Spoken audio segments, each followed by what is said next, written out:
window over here. Here it is Tinkercad I'll be using.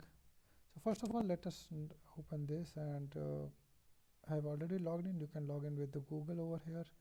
If I click on this, and I can log in with the Google as educator, you can log in as a student there, and you can make a new circuit over here. First of all, let us create a circuit, and we will be understanding one by one the things that are there available. First of all, this is an interface. There is integrated development environment. We can say IDE, or we can say not IDE. We can also say a graphical user interface. This is a simulator that will be just doing a mimicry of the original circuits that you can make. So for practicing it, this is very good. I'll be also loading a practical video of this with the hardware, but for now it is just the simulator. Okay, so we can arrange the components like this. This is a resistor basically, and this is LED.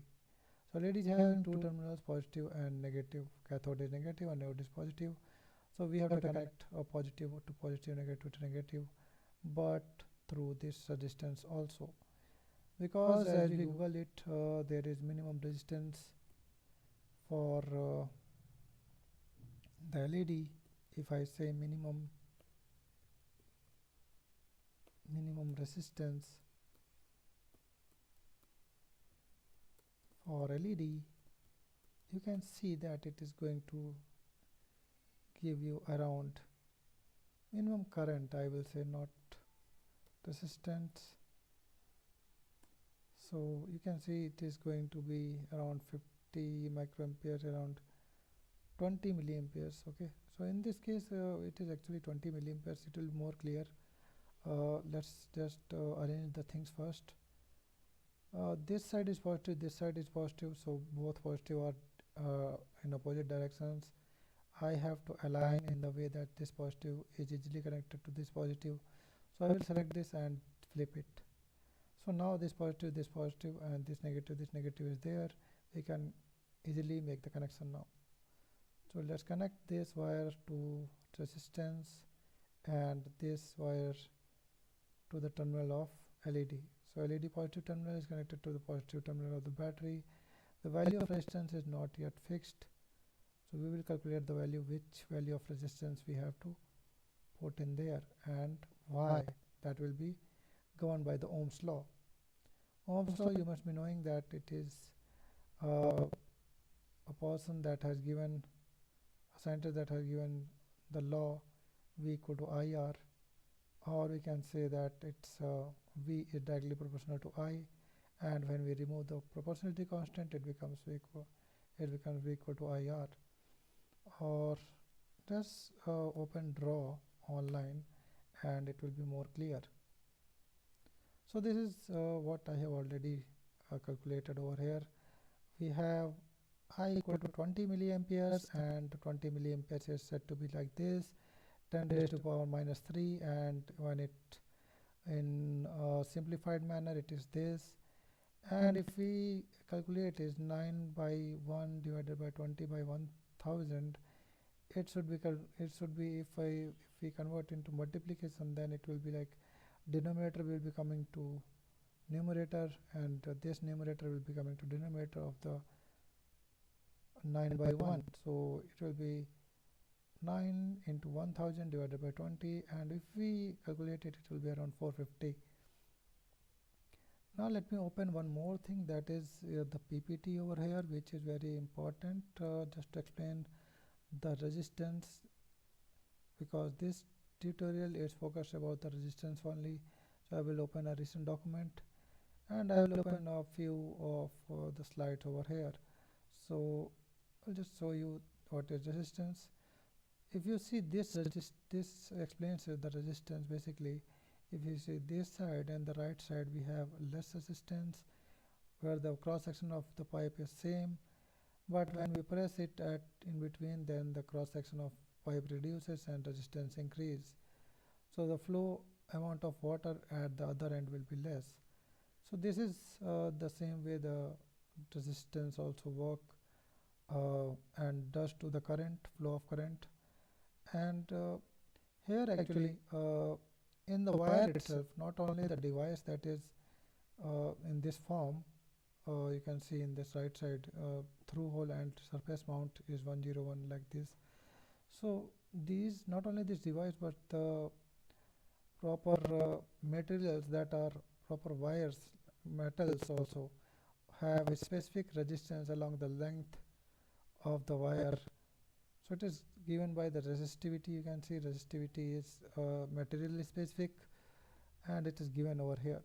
Okay, so in total, if you want to calculate the resistance along the length and cross-sectional area of the wire for just the wire, then we can have this formula R equals to rho L by A, where the rho is your resistivity given in meters, ohm per meter, we can say ohms meter actually. So if you see in here, it is 1 point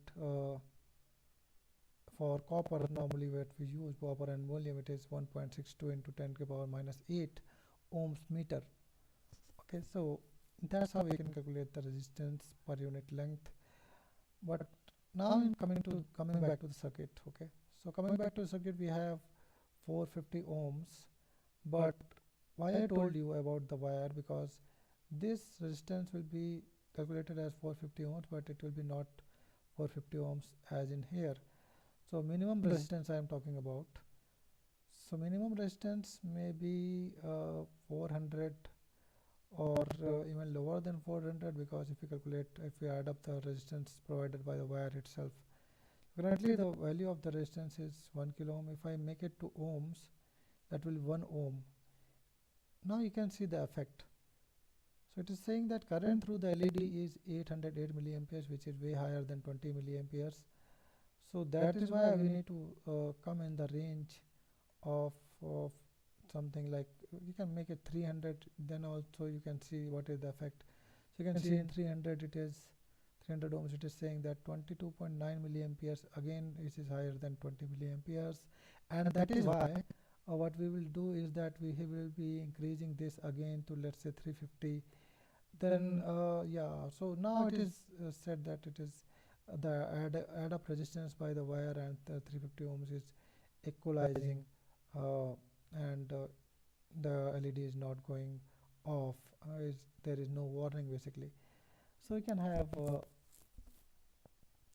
we have to consider it in this way, that the wire length, cross section, and the resistance all together plays a part of resistance to the current, and that is why the LED is inside the current limits. Now if you want to measure the current limits, actually I will say that we have to at least put it like 400, or maybe around 450 also will be good. Calculated value is more safe, because sometimes it is like for longer run it may be affecting the LED. So what we can do is that we can make it 450, or even 400 will be fine, more than 350 as it is. So now what we will do is that now I want to measure the voltage, current, and what I will be doing over here. Let me just open the recent documents that I have. Okay, so this I will be covering. First of power source I have covered, wire, I have covered resistance. Resistance is constant actually, hindrance provided by some material to the flow of current. LED, positive negative terminal, it is a glowing device. Ohm's law said that V is directly proportional to I, and from there the resistance comes. And we'll be doing, we have done the resistance measurement already. Now coming to the voltage and current measurement, and for this I will be using is your multimeter. Okay, so there is multimeter provided in this. We should stop this simulation and pick multimeter. So multimeter, the way of connection of multimeter, it will be going to different. So 3 multimeters I am taking because 1 multimeter I will be taking for measuring current, 1 multimeter voltage across this LED, 1 multimeter I will be using the voltage drop across this resistance, because this is 2 terminal. terminal 1 and terminal 2. Across this device, the voltage at this point and voltage at this point is different. So how much voltage is getting subtracted from the 9 volts, that could be measured by the multimeter as well. So now we will be connecting the multimeters. First of all, let us remove this wire, because if we talk about the measuring the current, how we have to measure the current. Measuring the current is a very different thing. So what we will be doing is that we have to measure current. So it has to flow through the multimeter actually. Through the multimeter, that means just like water flows through the pipe from one side to another side. So the source should be connected to the red, and then the destination should be connected to the negative. So we can just connect it in this manner. So current is now going through this multimeter, and that is why it will be able to measure the current actually. And now we can connect this wire to, again, first wire always have to connect with the beginning wire, you have to connect with the red wire of your multimeter. If I show you the multimeter basically, so why it is red and this kind of wire, if you see, this is what, okay, so you can see red wire and black wire. So black wire is always connected to the common COM, and red wire is connected to your VMA that is written there, or you can connect with 10 amps line also. That depends actually. Okay, so basically we have to connect the red wire with the first terminal of the device, okay, of the circuit, basically first terminal of the circuit. So first terminal of the circuit is this, and first terminal circuit of this terminal, first terminal of the circuit for measuring current, because we need to measure the current across this circuit. So from wherever you are getting that, first wire you need to connect is always the red one, okay, and second wire you need to connect to the destination, that is going to be black. Okay, now coming to this one is the second terminal, and this second terminal is connected to the minus end of this black wire of this multimeter. Okay, so first wire to the red, that is we have to always consider. So first wire always to the red, and second wire always to the black, always to the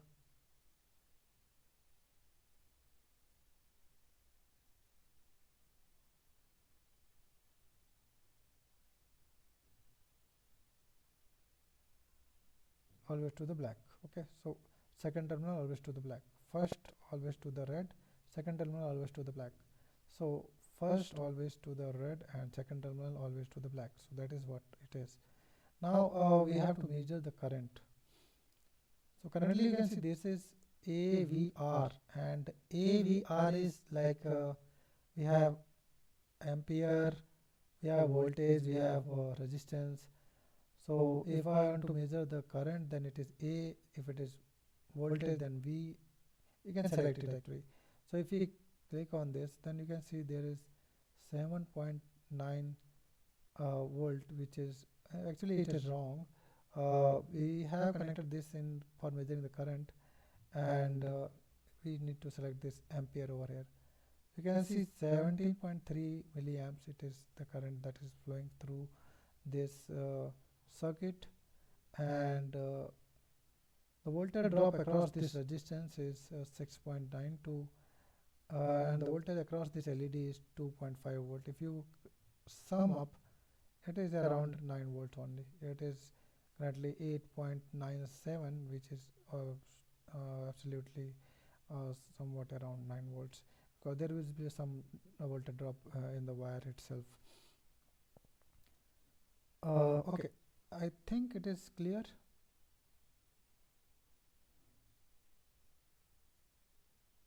Once again,